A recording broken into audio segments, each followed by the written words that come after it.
In the heart of Lower Manhattan, you'll find the Vietnam Veterans Memorial, the Walk of Honor, decorated with granite plaques listing nearly 2,000 names of New Yorkers killed in Vietnam, most of them in their teens and 20s.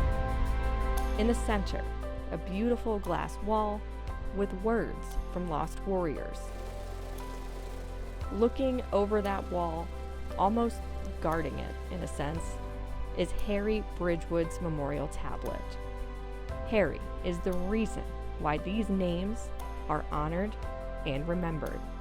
My dad was somebody that would definitely, he was a little bit humorous, a little sarcastic, but genuinely a really good guy, just somebody that you would want to be around. The memorial is next to 55 Water Street, the home of Hope's New York City office, a space donated by Harry. All of the Hope for the Warriors girls were in the office. I mean, there was probably 5 or 6 of you at the time when I first started working here, so they shared the office with us, so it was a good relationship.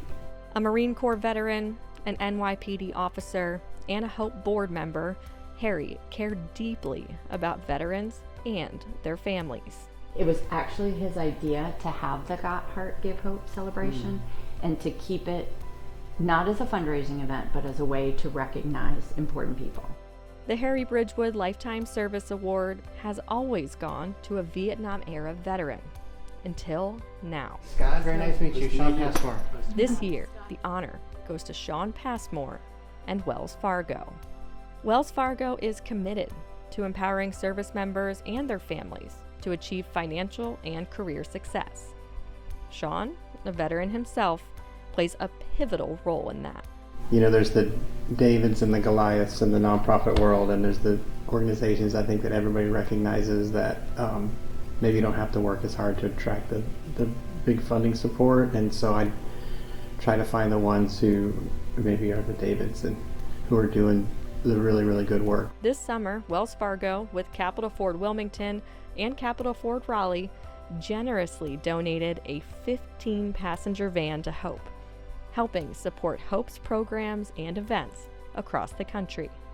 Well, I can tell you Harry would be very appreciative and proud of Sean and the work that he's doing, not just with Hope, but many other organizations to make sure that Wells Fargo stays very in tune to military families and how they as an organization can That's great. Impact military lives. Sean fits, somebody that would be somebody my father would definitely associate with, and I think it's a great situation, and I think my father would be very proud of that. As Sean and Scott take a stroll through the plaza, they talk about the names on the granite, the letters on the glass, the meaning behind this monument, and the issues all veterans are facing, from Vietnam to right now. The Vietnam veterans need to pass the torch to a younger generation of veterans. And when I think about the Vietnam era veterans' legacy, it's really largely defined by how poorly they were received when they came home, which really drove a lasting impact on how society views and treats veterans. No American service member should ever have to suffer disdain for fighting for their country. Harry cared about doing the right thing, and Sean is the right person for this prestigious honor.